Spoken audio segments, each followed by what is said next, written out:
So there we go.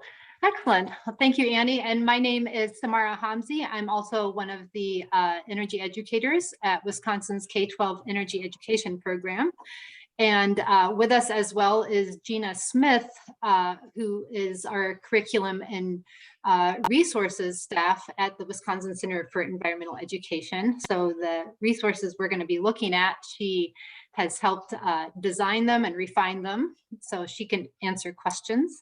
And our guest presenter is Patrick Bencher, who is a second grade teacher at Royal Oaks Elementary School in Sun Prairie. And he's gonna, I'm hoping to give him as much time as possible to share what he's doing at his school and how he's integrating solar data into what they're doing at their school, because whether or not you have solar on your school, I think you'll find a lot of inspiration there.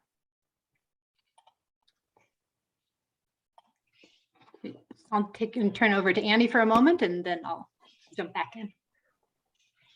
excellent. Well, again, we're excited to have you here. At UW-Stevens Point, we do like to recognize the lands that our university occupies, the Ho-Chunk and Menominee people. And you can take a moment, if you're not already aware, to also see maybe where you live and those ancestral lands.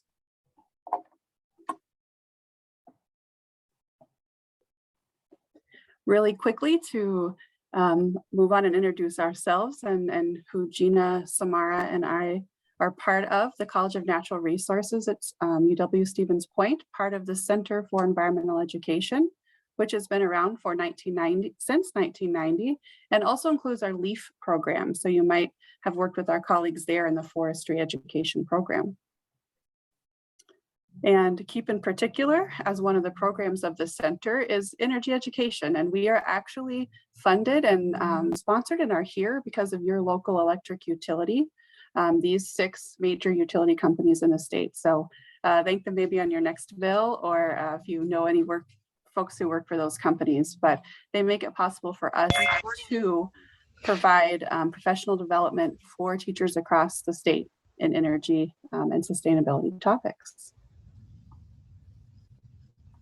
Super, thank you, Annie.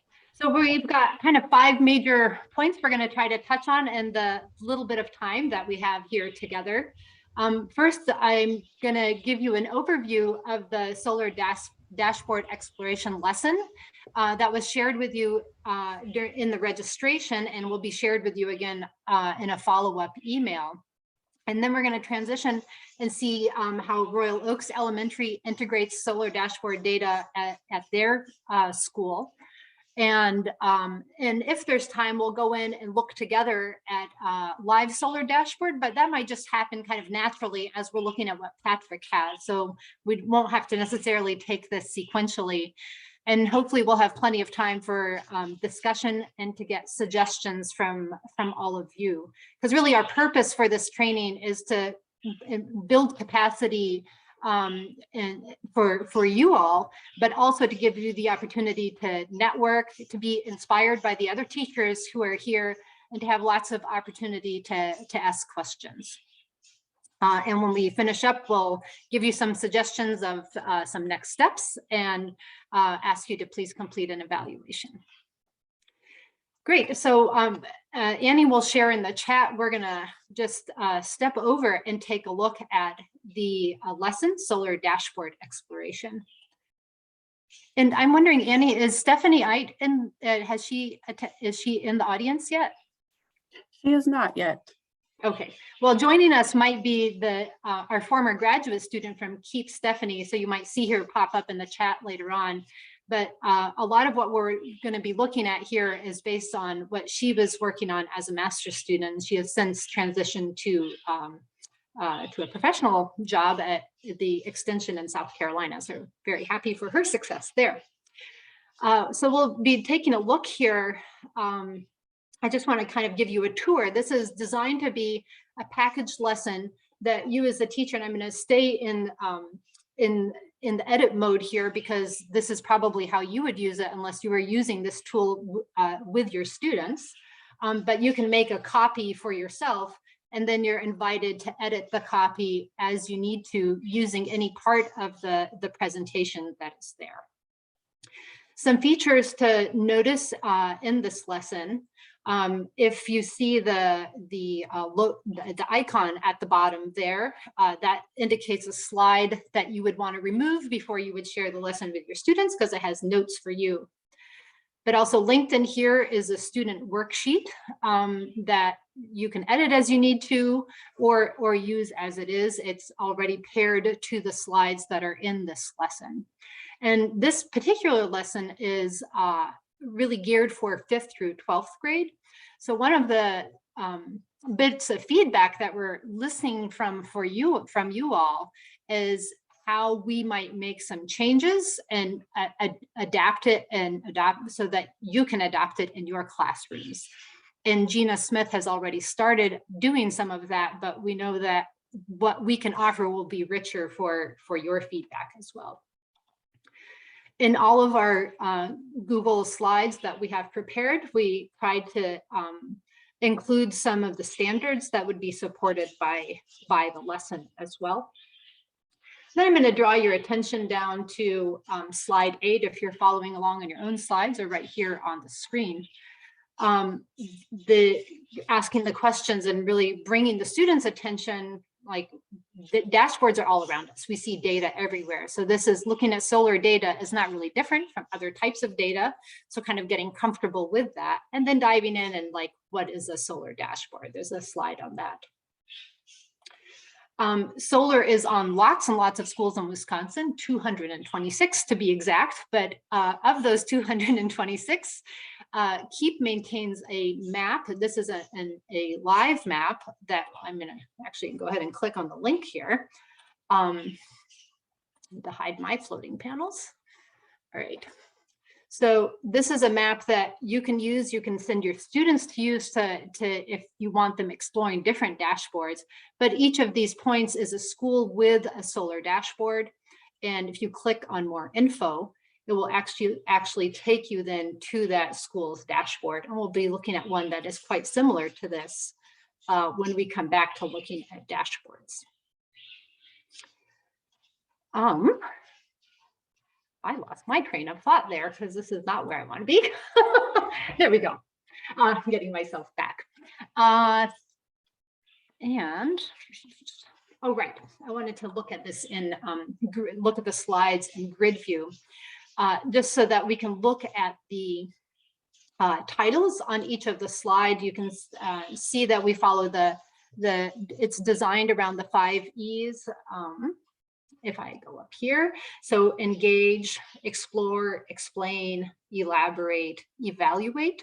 So you might in your classrooms just want to take each of the E's and look at those over a period of time. So this lesson is not necessarily designed to be taken as one big chunk all at once.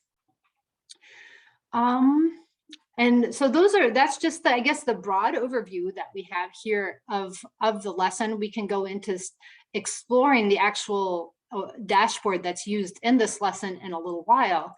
But next, I'd really like to transition so that you all can hear from Patrick how he's using similar data at his school.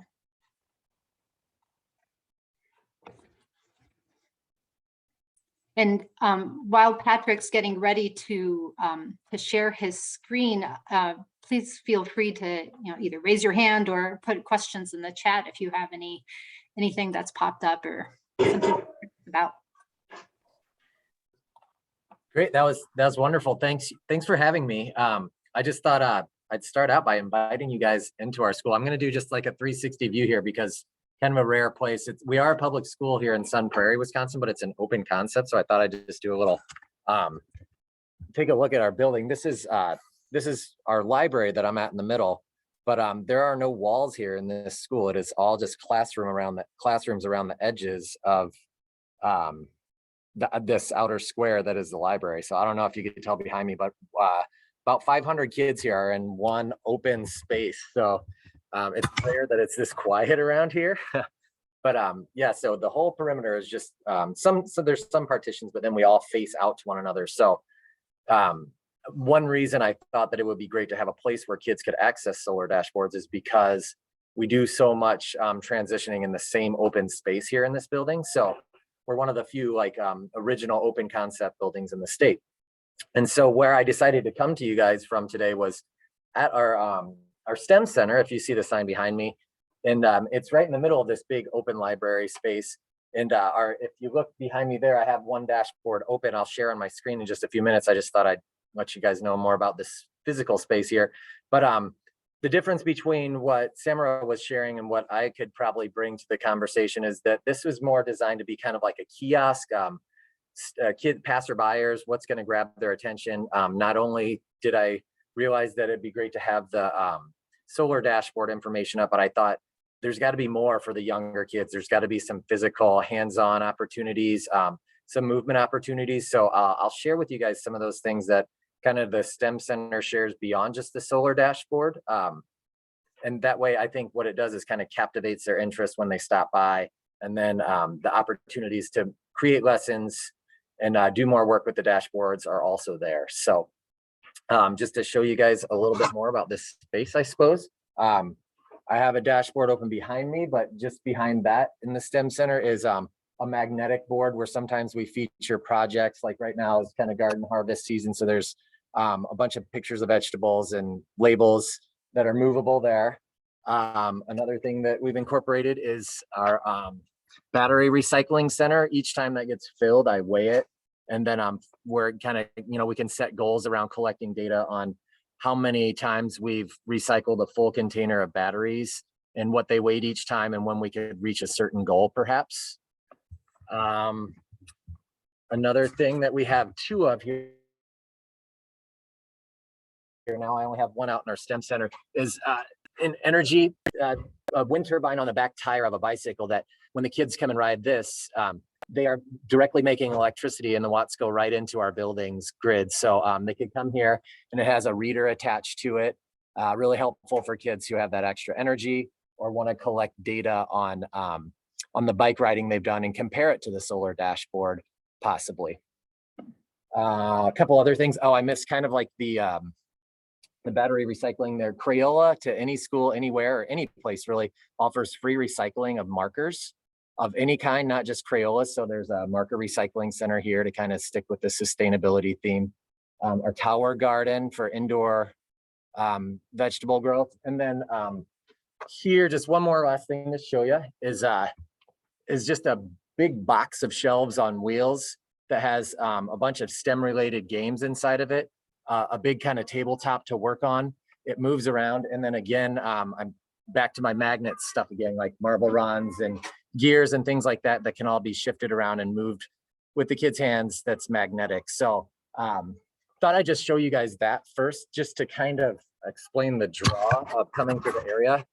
Then you hook them in and can do work that's more specific with the lessons that I'm going to steal some ideas from that Samara had shown us earlier on there. So anyway, I can then show you what some of our dashboards look like. Unless do we want to go back to your lesson a little bit before I share some of our dashboard information? I think let's go ahead and look at what you have and see what questions come out. And then if we need to, we'll go back and look at our dashboards. Okay. So like I said, I am going to take, because I have not yet here at our school and this STEM Center used it beyond kind of passerby opportunities, kids that can explore the information on the screen as they wish and kind of compare it to weather. But I think there's so many opportunities to have more specific standards-based in-depth lessons with the dashboard. So I'll show you guys what we have here and some of the things that they can see on our screens as they pass by. But then that could be taken just like the lesson that we'll be looking a little more at and can be implemented in similar ways. So get my slideshow open here. Would you like me to share just kind of where our solar started here at Royal Oaks? That would be great, because Okay. I think no school really is the same. I know we have in the audience teachers from the Oregon School District, where there's Forest Edge Elementary School, which are our first net zero school in the state, but that's kind of like the maximum, but there's Yeah. lots of levels of Yep. solar. Yeah, I know. I have, that raises so many questions in my mind for those of you guys, members from that school. We have a very small system here. It's about 5 kilowatts or 18 panels. The interesting thing about where it all started, though, was I just kind of was working with some students in my social studies classroom, second graders, and we decided after a lesson on pollution and air pollution that we wanted to get solar panels here, and we would do the whole project by fundraising. And so where it began was, you know, I just always push for, if people want to get even one solar panel at their school or like an awning, getting the kids involved is a wonderful way to go. We raised $23,000 here at our school with all sorts of creative different approaches to get the system that we have. Some grants, but we had, if you guys look in the bottom left corner here, a box where as they put coins into it, the sun went up towards the panels. So that was always kind of moving around the building. And the weight of their coins literally raised the sun towards the panels. Kids were having lemonade stands. I was doing a lot of social media videos to try to get funding to happen, but ultimately we raised enough money to get the 18 panel system that we have here. And one way that also gave it some focus was that we set a goal to have the size of our panels offset the use of every computer in our building. So we measured the watts, the watt consumption of all of our laptop carts, all of our desktops at the time, which we don't have many of anymore, but tried to make sure that the size of and scope of this project would match the load that every computer in our building consumed. So there was kind of like a very narrow focus there, instead of just getting the panels because we thought that they'd do some sort of, you know, kind of dent in our loads. So that I thought was one way to get people like kind of latched onto what exactly will the purpose of these be going towards, as they were, you know, as we were asking them for money to be raised. Did settle on the idea of making them very visible, handicap accessible, and where kids could see them from where they're at every day. So the location of ours ended up being here in our building, which can be seen by the playground. So every kid at every recess can see where they're at. They can be looked at underneath. You guys can see the picture of the inverters underneath and kind of ask questions about what's going on the underside as well. And I think there's just a draw when it's visible for the kids. As for our situation, they would have been hidden on the rooftop. So if we had dashboard information, they wouldn't really have something tangible that they could go look at and connect to. So I think for a smaller school system of any sort, if it's not a big rooftop array, having somewhere the kids can see them and almost touch them is of great benefit, and has been here. So it's like they're out there, the dashboard is just, you know, 100 yards away inside the building. So there's that connection. So yeah, it's become kind of crowded, but this is the same STEM center that I have behind me here. And basically I already kind of ran you guys through that, but it's supposed to be, I thought, you know, colorful, hands-on, interactive, physical. So like I said, a lot of things are on magnets, a lot of things are on wheels, can be moved in and out, can be adaptable space. But then another thing with the screen is that I thought, you know, a good thing that I've learned over the few years that we've had this is more kids are attracted to the area if it's not just about solar information. So a Symbaloo is maybe something many of you guys have seen, but that's what I've used to just gather links and icons where kids can come and click on, whether it's Nat Geo Kids, or sometimes a teacher will bring them here and watch a Mark Rober video, or other sites that are available there. So that kind of helps draw, like I've said, you know, throughout, that kind of helps draw more minds to the area and more interest, and kind of drum that up. So a link to this Symbaloo I provided that we could put in the chat. And one other thing, it's kind of like a screensaver too, is I put a link to that, just a Google slideshow with inspirational images, whether they're about science, engineering, nature, just to kind of have that on for the kids to walk by and know that this STEM center involves like these things, or I'm drawn because I'm seeing something I'm interested in. So so a slideshow on the dashboard screen that's always kind of running. I have ours like 15 seconds per picture, I think has drawn more kids in to check things out and come and get involved. And then so I just have links here that I think I should be able to click on these present mode. But onto the dashboards here, we have a few of them. We have one coming in from eGauge, and this is one I thought would be really good to use in the particular lesson that Samara had shown earlier, where the standards are hit.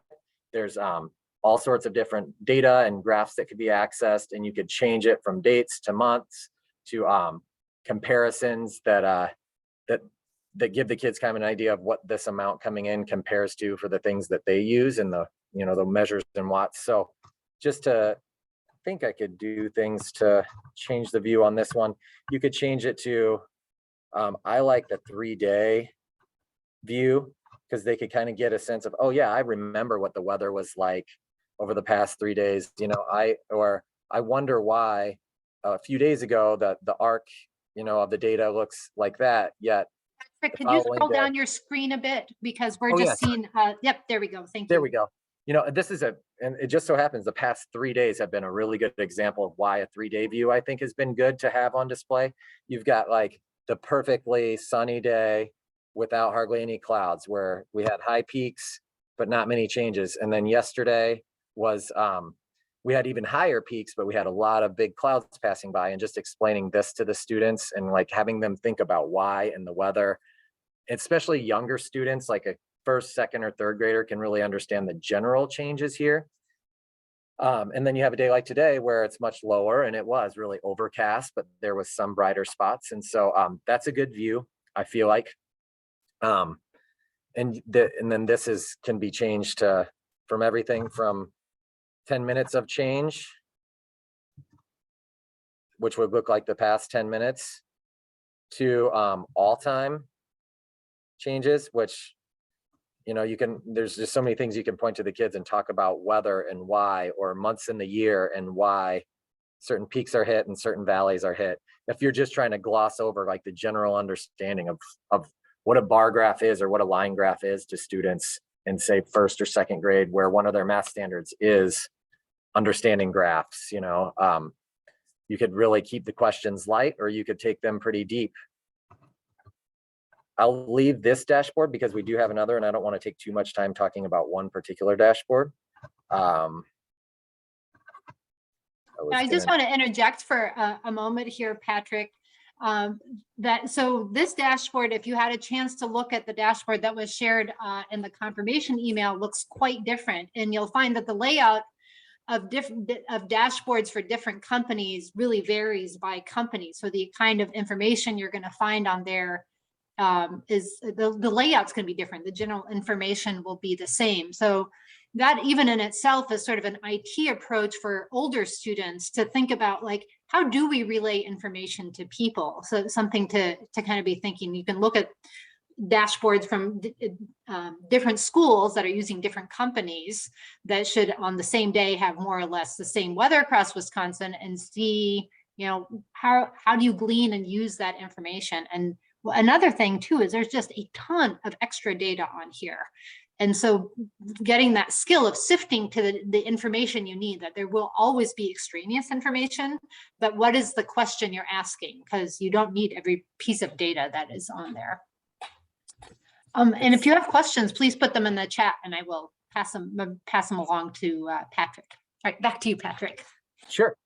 Yeah, just anybody can interject at any time. I don't want to just be gabbing at you guys all by myself here, but if you ask my principal, you guys asked for it. Once somebody around here gets talking about asking me about this stuff, he's like, be careful, he'll carry on and on. But you made a good point that graphs could be different, because we have a few different ways that it comes into our school, a few different dashboards. And yeah, the next one I was going to show you is much more on the like boxy side. That's in phase. So that was eGauge, and here's a second way it's coming in for us. What I do like about this one is it has some good comparisons that the kids think are fun. So let me click on this link and just show you the second of 3 dashboard types we have. Oh, shoot. Oh, I can get it. You couldn't have been more right, because as you guys look, this is very much bar graph oriented, very kind of boxy. They show it in kind of with a different approach. If you look down here, you can see kind of the months are like darker and lighter based on what the type of weather was that day. So in November's kind of had some darker days, some lighter ones. And then you can look at the past months there and look at that big grid of boxes and look at, like, say, oh, this year, October was, not as bright as it was in the month of July, or, just those simple examples.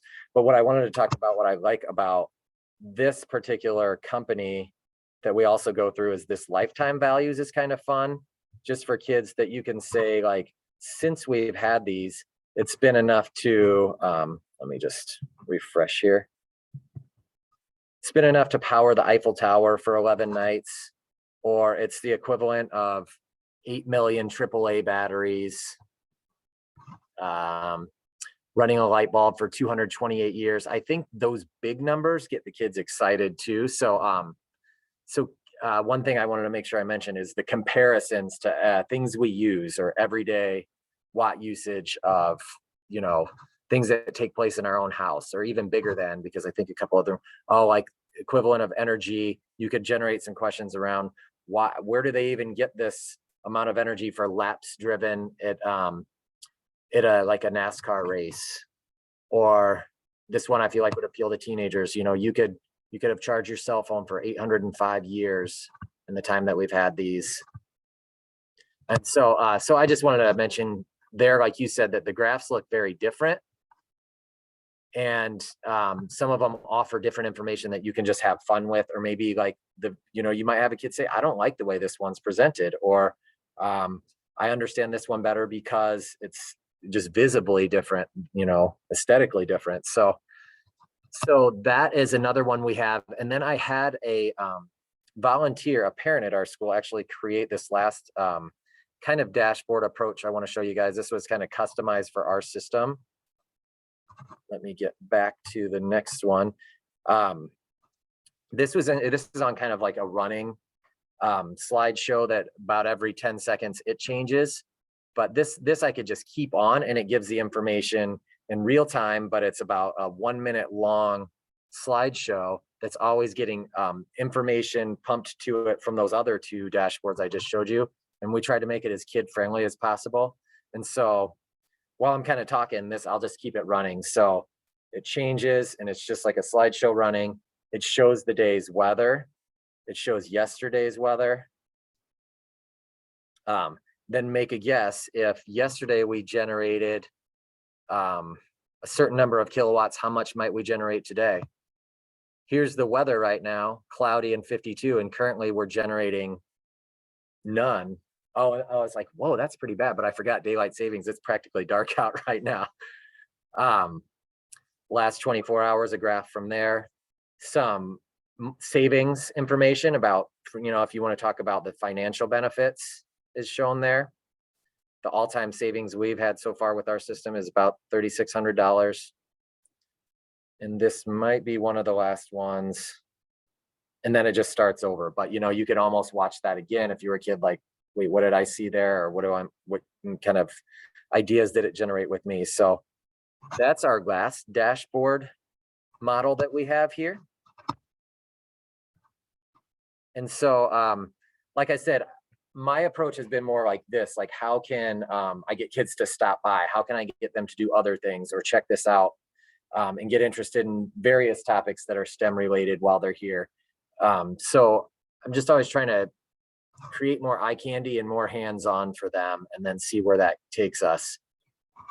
And then in doing that, with a rebate we got back from Focus on Energy, we did get I thought I'd do a little plug for the Green Micro Gym, because we've now ordered 2 bikes from their company. One I got with a grant just last spring. The other one I got with our rebate money when we got that from our solar panels. But this is fun because the kids can be looking at the dashboard, riding the bike. Maybe it's a kid that has challenging behaviors. Maybe it's a kid that has all that extra energy. Maybe it's a kid that's really into just data collection. You know, it could be anybody that steps by here to pedal. And of course, that's pumping electricity right into our grid as they do that. And so I have a little sign on the front that says, you know, that invites the kids in. And then I have this chart by them where when the watt meter on the actual bike tells you how many watts you're riding, and they can look at that very moment and say, oh, I'm powering 6 of these light bulbs right above me right now, or enough to charge my Chromebook, or whatever it might be. So there's some comps that could come out of that. And one thing I think they would learn really fast is it's a lot of work to do anywhere near the amount of work that just a sitting still solar panel, a single solar panel, can do by itself. So they kind of they understand the difference of, like, you know, wind turbines, because that's what it is on the bike tire, a small wind turbine versus a big one, riding this bike versus what a solar panel could do. So I thought that was a good way to connect the information. And I want to say that might be my last slide to share, but I just thought my approach would just be, if there's anything anybody wanted to try, any links that anybody needed to this information, or if anybody wanted to build around their dashboards, that's where I have a few years of watching the kids come and do these things and some experience with that, and just kind of piling it on and seeing what comes out of it. We've got a lot of good response from certain kids here at our school that need this, or that are seeking more math, more understanding of weather, whatever the case may be. So I just kind of don't want to stop making our center bigger and appealing to a broader audience of kids at our school. So that's kind of what I have for you guys there, unless there's questions about any of those specific things. I am super inspired. I want to open the floor to questions, because I'm guessing I know Velvet shared love the bike. I'm guessing others felt that way too. But if they're feel free to unmute your mic and ask questions if you have them, or if you have, you know, shared experience or something that you'd like to share with others here, so we can learn from one another of what's worked for you, or something you've dreamt about and would like to try. Becky was asking, how long has the system been in place? Here we started the fundraising in 2016, and then that summer we had the panels installed. So 2016, I think, was our first year. Great. Here with the solar panels. What's your student population? Did you say about 500 students? Yeah, it just floats a little above and a little below 500, depending on the year. Super. Do you have any of this information like linked to your school website so that parents and community can access the data? I don't at this point. I know that at least a couple of ours, I think a few years ago when we were really trying to promote it, I had in maybe our school Facebook page put out a link to that eGauge site. But I haven't really thought about making it more accessible to just people at home, or you know, parents and things like that. So that's a good thought. And I'm wondering too, there's probably families who have solar on their homes. It'd be cool to compare what their homes, if you have students who have solar on their homes, to be able to compare that data too, if there is a way to, if they have URLs for it. That'd be neat to take a look. That'd be a great project, especially if they had like a similar amount, but maybe they capture more sun because of where they're at, or less. Mm-hmm. Yeah, it's also fun once in a while, you know, and that'd be a fun like thing to put up on the magnetic board there of, like, you know, take a picture of if your house has solar panels or something like that, and put it on display. You know, who at Royal Oaks has gone solar. I know one of our teachers just did here on his house, so that I'm just going to interview him. But yeah, the more like promo of things like that, I think it's fun too. You said you're going to interview him. Is this for your YouTube channel? No, I just thought I'd put it up here, like on our board, a picture of him. Okay. But I forgot to share that, but I do have a YouTube channel. Like that kind of started when the kids were during the pandemic, and one of the episodes was all about solar in our community, and there's a lot of it happening around here. So that was kind of fun to go around and do and share with the kids. They really liked that video, because I usually try to do silly stuff and get music to it and kind of take them all around town. So So one of those is on solar in the Madison, Dane County area, kind of.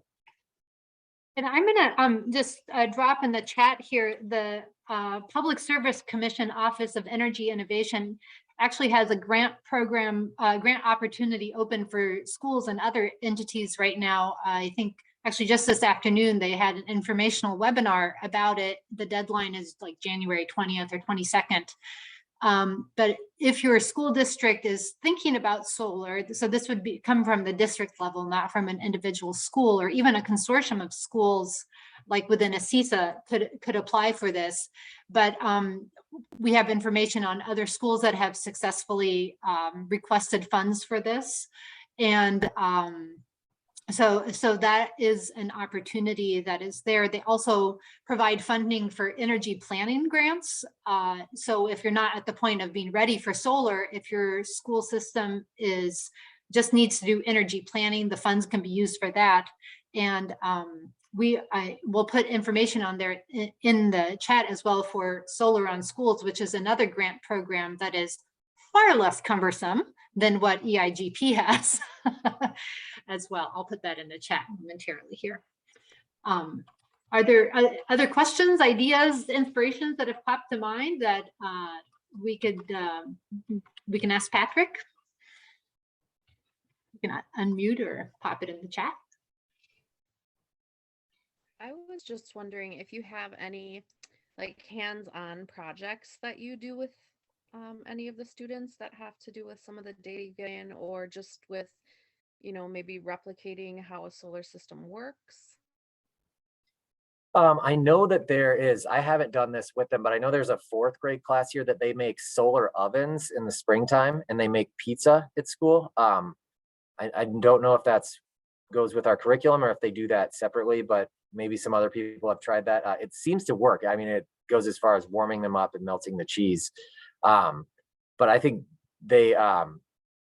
that they have had some success with that. And then I know that when they're doing that lesson, they go and they walk around, and that's where it comes back to the accessibility of it. I think such a big deal, because then the teachers, I'm not sure whether they come to the dashboard for that lesson or not, but making the pizzas, and then they go look at the solar panels and they walk underneath them, and they could always take it a step further. One time a few years ago, I did take the 4th graders, and that teacher took my class, and I just traded classes with her for about 45 minutes and just talked about our dashboards here. But as far as other hands-on projects, I know one kid built like a solar soda can robot at one point for like the science fair, but I think there could be more. I'd be open to definitely hearing more hands-on. Something, even if you don't have solar at your school, you can using the map that we have, you can use another solar dashboard and then do that same solar oven project and use that as your kind of data collection and do the activity as well. So are we ready to transition and take a look at the just look together then at the solar dashboard and explore some on your own with some guided questions that I'll have here, and we'll tie that back to the lesson that I shared with you, unless there are other questions that are burning questions. All right, I'm gonna go ahead and share my screen then. Here we are. And Annie, if you could please put in the chat the link to it again. It's and the rest of you might already have that open in your browsers as well. Are people seeing my screen? Yep. All right, thank you. All right, so taking a look around here, there's some nice opportunities as well for not just data literacy, but ELA standards and just kids learning to read these unfamiliar words and breaking them apart. So most dashboards are going to have information on their front page about the location, the commissioning or when they were installed, what the size of the system is. They'll also have some other things that will be like guess it sounds like a whole bunch of gobbledygook, but if your students start getting really excited about getting solar on your school, they're going to come back in and want to know what kind of modules are on there. So what's the brand of solar panels that are on there? Let's pop over and take a look at energy and power. So if you have this in your own browser, you can take a look there as well.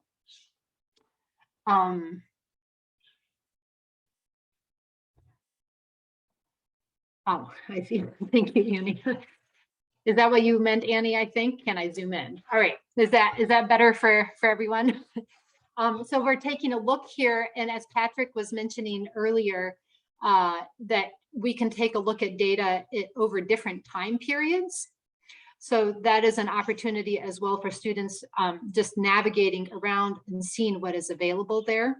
So here we're looking at the whole year, and for a lot of these panels, like on this one, if I click on it and hover over the bar, then it'll actually give more information of what the total yield was during the month of August of this year.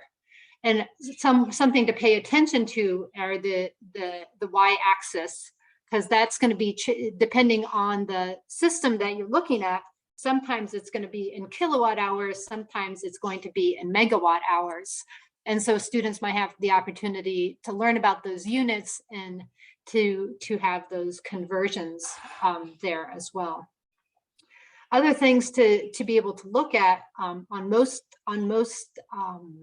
dashboards is you can cruise around and look at data year over year. So this one was installed in 2008, but we can just jump back and look in 2020 and see what the data was like in 2020. And so maybe you could put in the chat what it would be a question you might ask if you have an elementary student who's just looking at the yearly production of electricity by this system last year, seeing that data there.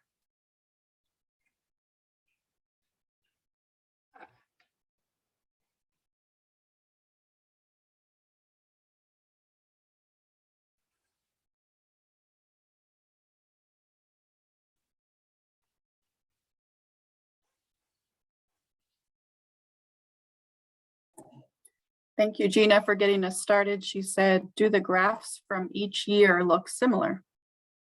Great. So then the students can answer that question for themselves. There's 2020. And you might even have students, if you have one-to-one technology students who are sitting next to each other, but I'll cruise over and take a look at 2019. That didn't even look like it had refreshed. Let's see, are they that similar that I can't tell the difference? There we go. All right.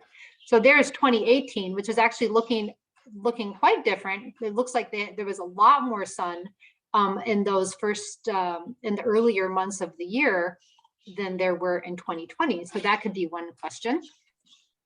Kylie, why do you think the numbers are so low in January and December? Right. So that would be a question that students might consider. And then you could challenge them in saying, well, it's snowy and there's lots of light bouncing off the snow in January and December. So is it just the weather that's affecting it, or is there another factor? And so that could guide you and your students to considering day length, the seasonal differences in day length at this latitude. There's so many things that can be brought in to talk about. I'll jump over and take a look at the monthly production. What year are we in? Okay, November of last year. Actually, that's kind of cool because we're in November of this year. So the question you might ask is, what was the weather generally in November of last year? And it might look like, well, there's no sun on weekends or something like that, because it really looks kind of has that periodicity in it, but it's just that happens to be what the weather was on those particular days. And look here, there was absolutely like almost nothing was generated. Let's take a look. How much was generated on the 24th? Oops, we'll never know. I don't think I can even, oh, there we go. Nothing, actually, yep, nothing was. So that could be a question. Why do you think, I'm gonna ask you all, why do you think that might be at 0 that day? You can pop that in the chat.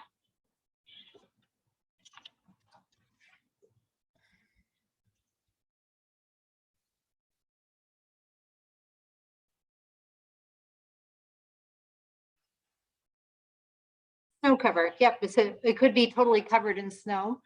And it could just be a totally overcast day. So these are some different types of inquiry questions that can be built in using the data that are in solar dashboards. And you can find more ideas that we have for you as well throughout the lesson that you might be able to adapt. So as we're approaching the end of our time here, I'd really like to leave an opportunity for all of you to give us some feedback on questions that you think we should be incorporating, or perhaps some changes that we might consider making to this lesson to better adapt it for the elementary grades. So if you would like to just speak up, that would be great.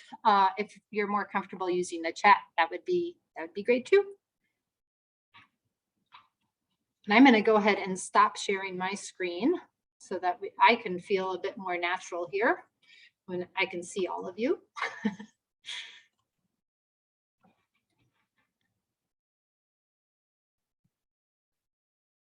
So we'd love to hear some feedback from you all on the lessons here, if you have any at this point, if you had an opportunity to look at it.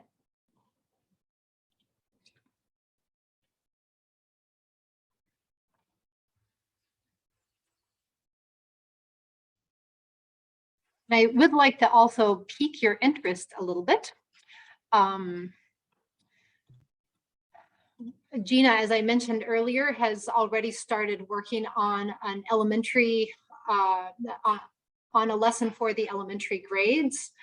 So this is kind of a screenshot of one of those slides where we look at the weather on a particular day and look at the output here. And then there are questions built in for students to consider. So on a totally sunny day, what do you notice about solar power production on a sunny day? And then different types of weather that are there. We invite you all to please join us. We have more PD opportunities that are coming up, and we'll be sharing with you in a follow-up email tomorrow or the next day. Is that links to our professional development calendar, as well as links to the chat that we've had here today. We'll take a copy of the chat. And we would love to have as our final in our final minute here is just a 3-question evaluation. If you have your phone by you, you can take a picture of the QR code. I think Annie is going to drop the URL in the chat as well. If you wouldn't mind, after we close up here, doing an evaluation, we could really use the feedback. So I think that is all we have for you, but we would love to hear from you if you have more things to say or more questions to ask.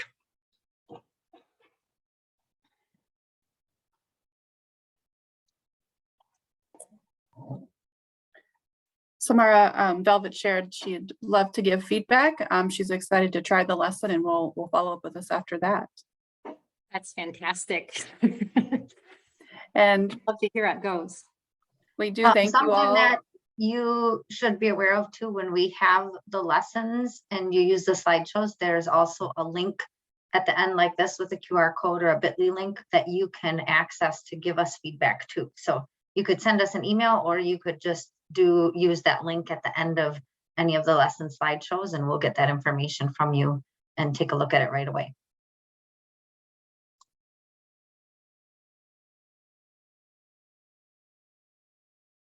Anyone who would like to stay on and just continue with an informal chat will do that, but I'm going to actually stop the recording now. And we'll stay on here if you have some questions.